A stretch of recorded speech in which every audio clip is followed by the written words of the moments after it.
Hello friends, welcome back to she was kitchen. ఈరోజు నేను చుక్కకూర టొమాటో కర్రీ ఎలా చేయాలో చూపించబోతున్నాను. ఇది వంట చేయడం రాని వాళ్ళు కూడా చాలా ఈజీగా చేసేయచ్చు. వీడియోలోకి వెళ్ళే ముందు మా ఛానల్ ఇంకా సబ్స్క్రైబ్ చేయని వాళ్ళు ఎవరైనా ఉంటే సబ్స్క్రైబ్ చేసుకోండి.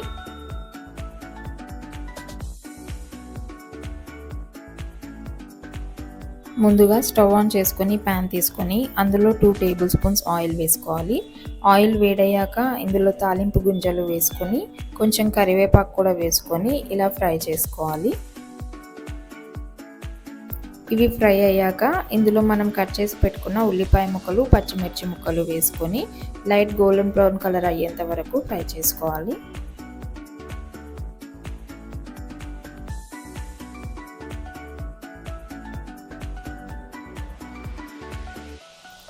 ఉల్లిపాయలు ఫ్రై అయిన తర్వాత ఇందులో 1/2 స్పూన్ పసుపు, 1 స్పూన్ అల్లం వెల్లుల్లి పేస్ట్ వేసి అల్లం వెల్లుల్లి పేస్ట్ పచ్చివాసన పోయేంత వరకు ఫ్రై చేసుకోవాలి.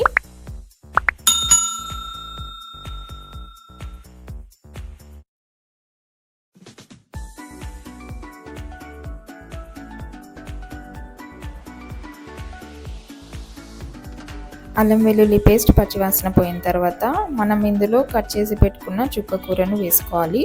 నేను 5 కట్టలు చుక్కకూర తీసుకున్నాను. ఆకుకూరలు ఎప్పుడైనా 2-3 టైమ్స్ నీట్గా వాష్ చేసుకోవాలి, లేదంటే ఇందులో మట్టి ఉండిపోతుంది.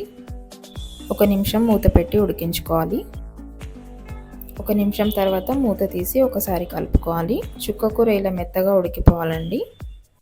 ఇలా కలుపుకున్న తర్వాత 3 మీడియం సైజ్ టమాటాలు ఇలా చిన్న ముక్కలుగా చేసి ఇందులో వేసుకోవాలి. ఇందులోనే 2 టేబుల్ స్పూన్స్ కారం, 1.5 టేబుల్ స్పూన్ ఉప్పు వేసుకొని ఇలా బాగా మిక్స్ చేసుకోవాలి.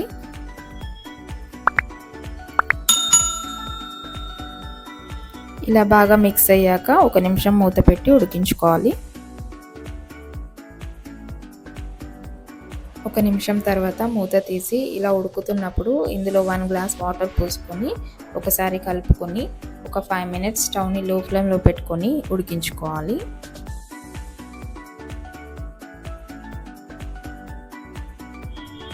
ఫైవ్ మినిట్స్ తర్వాత మూత తీసి ఒకసారి కలుపుకొని స్టవ్ ఆఫ్ చేసి సర్వింగ్ బౌల్లో సర్వ్ చేసుకోవాలి.